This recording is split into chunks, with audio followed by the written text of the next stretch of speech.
Hello, hello, hello, hello, नमस्ते सबैजनालाई म नितेश पोखरेल आज फेरि आइसकेको छु हजुरहरूसँगै लाइभमा यो द म्याजिक भन्ने बुकको चाहिँ 28 डेज च्यालेन्ज एक्सेप्ट गरेर यो प्रत्येक दिन चाहिँ म तपाईँहरूसँगै एक एकवटा च्याप्टर चाहिँ पढिरहेको छु हिजो द म्याजिक इन्ग्रेडियन्ट भन्ने च्याप्टर हामीले सँगै पढ्यौँ र प्र्याक्टिस गऱ्यौँ अनि आजको नयाँ टपिक 9 दिनको टपिक रहेको छ द मनी म्याग्नेट र यो पनि हामी सँगै पढ्छौँ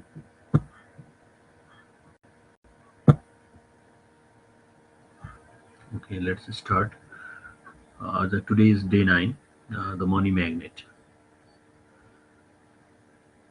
Money magnet आफै टपिकमा भनिरहेछ कसरी मनीलाई चाहिँ हामीले म्याग्नेटले जसरी तान्छ फलामहरूलाई उहरूलाई मनीलाई हामीले कसरी तान्न सक्छौँ आफूतिर त्यस सम्बन्धी छ यसमा लुथेरन पास्टर डेट्रिच बोनहोफरले 1906-1945 सम्म उहाँको टाइम पिरियड जन्म र मृत्यु it is only with gratitude that life becomes rich मतलब ग्रेटिट्युड कति इम्पोर्टेन्ट रहेछ भन्ने कुरा यहाँनिर अथरले बताइराख्नुभएको छ रोन्डा ब्राइनले र यो लुथेरियन पास्टरको भनाइलाई उद्धृत गर्दै यहाँनिर लेख्नुभएको छ कि रिच हुने प्रोसेस नै ग्रेटिट्युड रहेछ त्यसैले ग्रेटिट्युडको इम्पोर्टेन्सको बारेमा भनिरहेछ gratitude is riches and complaint is poverty it is always seen that poor man or poverty always is the poverty out comes from the complaint, and gratitude always gives us the riches.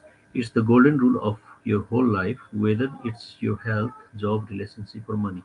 The more grateful you can be for the money you have, even if you don't have very much, the more riches you will receive. And the more you complain about money, the poorer you will become.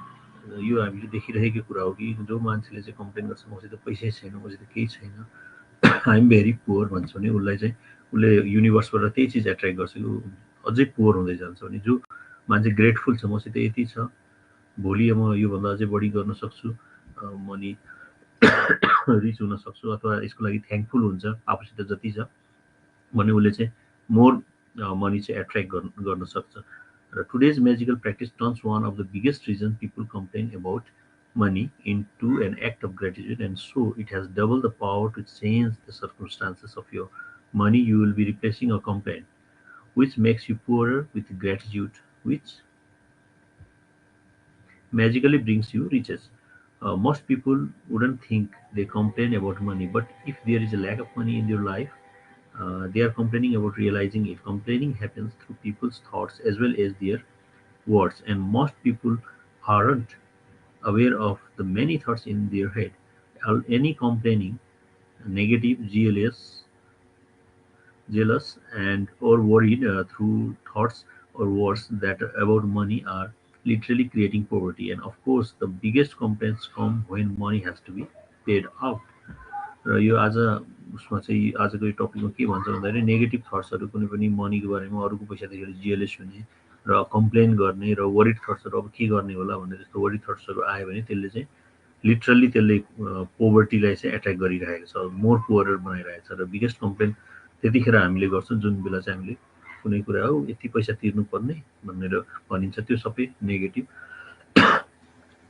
चिज हो र त्यसले चाहिँ पोभर्टीलाई चाहिँ attract गर्छ sorry र आजको उसमा चाहिँ हामीले चाहिँ त्यही सम्बन्धी कसरी चाहिँ हामीले चाहिँ त्यो कम्प्लेन हुने उसबाट चाहिँ अवस्थाबाट बाहिर निस्किने र ग्रेटिट्युडलाई प्र्याक्टिस गर्ने भन्ने कुरा चाहिँ यसमा यो च्याप्टरमा चाहिँ हामीले पढ्छौँ if you don't have enough money paying your bills can be one of the most difficult things to do it can seem like there is a greater stream of bills than there is money to pay them but if you complain about your bills then what you are really doing is complaining about money.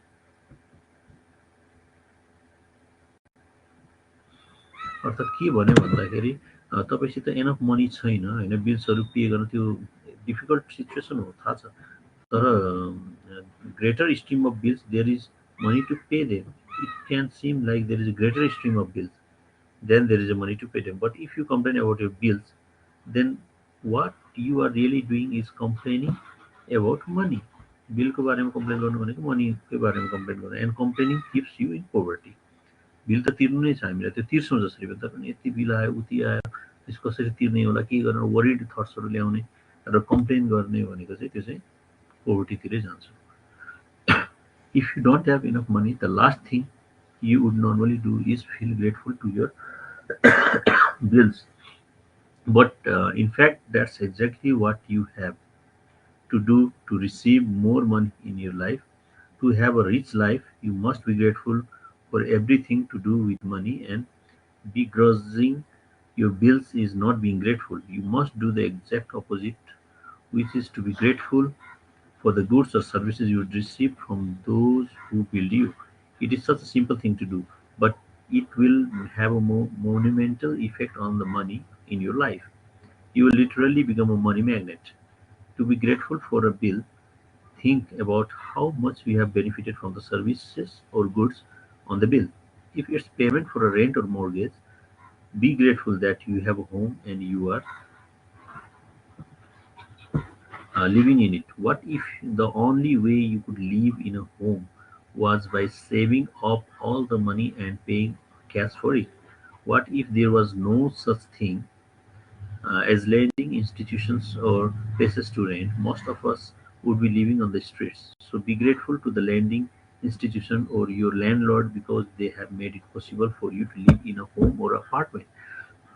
मतलब त्यो मनीको बदलामा के पाइरहेछ त हामीले त्यो goods अथवा services suppose rent pay गरिरहेछौँ रेन्टको पे गरेछौँ नि हामीलाई त एटलिस्ट सेल्टर दिएको छ नि त्यो पैसाको उसमा होइन त्यो नभएको भए के हुन्थ्यो हामी स्ट्रिटमा बस्न बाध्य हुन्थ्यौँ हाम्रो घर हुँदैन थियो हामी बस्न त्यो लेन्डिङ इन्स्टिट्युसनले त कमसेकम त्यसको बदलामा त हामीले केही सर्भिसेस दिएको छ अर्को फुडको लागि हामीले पे गरेको होला त्यो फुड आइरहेछ भने त्यसको लागि चाहिँ ग्रेटफुल हुनुपर्छ हामीले कम्प्लेन गर्ने. If you are paying a bill for gas or electricity, think about the heating or cooling you receive, the hot showers and every appliances you were able to use because of this service. If you are paying a phone or internet bill, imagine how difficult your life would be if you had to travel vast distances to talk to each person individually. बुझ्नुभयो होला कुरा. Think about how many times you have been able to call family and friends, send and receive emails, or access information instantly through the internet because of your service provider. All of these remarkable services are at your fingertips. So be grateful for them and be grateful to that the companies trust you by providing their services before you have paid for them. And you are paying after using the service, then what the hell there is problem to you to complain that you have to pay the bill after using the service. This is the main issue. So we should be grateful for the services and goods that we get in return of the money that we invest, or that we then in return of the money that we pay. Ever since I discovered the phenomenal power of gratitude, I write the magic words "Thank you" paid on bill every bill as I pay it.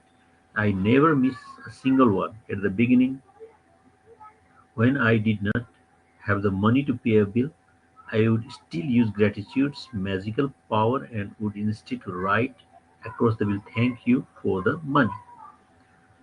When when I had the money to pay it, I would add "Thank you paid."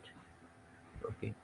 Today you are going to do the same. I take any currently unpaid bills you have and use gratitude's magical power by writing across them "Thank you for the money." एउटा bill लिने जुन हामीले unpaid bill छ भने त्यो लिने त्यसमा चाहिँ thank you for the money भनेर हामीले लेखेर एउटा प्र्याक्टिस गर्ने. And be grateful for having the money to pay the bill whether you have it or not.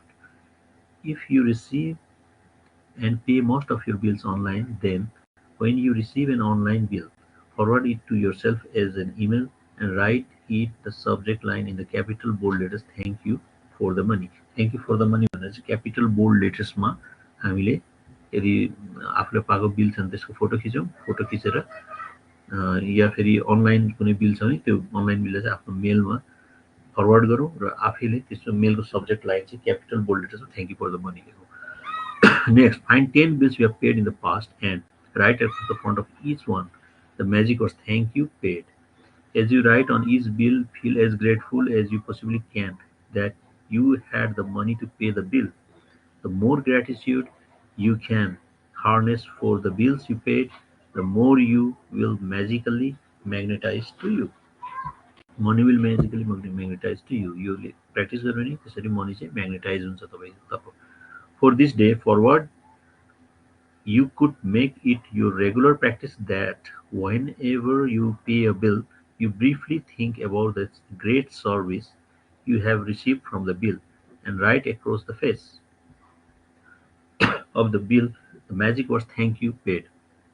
And if you don't have the money to pay a bill, use gratitude's magical power and write "thank you" for the money, and feel as if you are saying thank you because you have the money to pay the bill.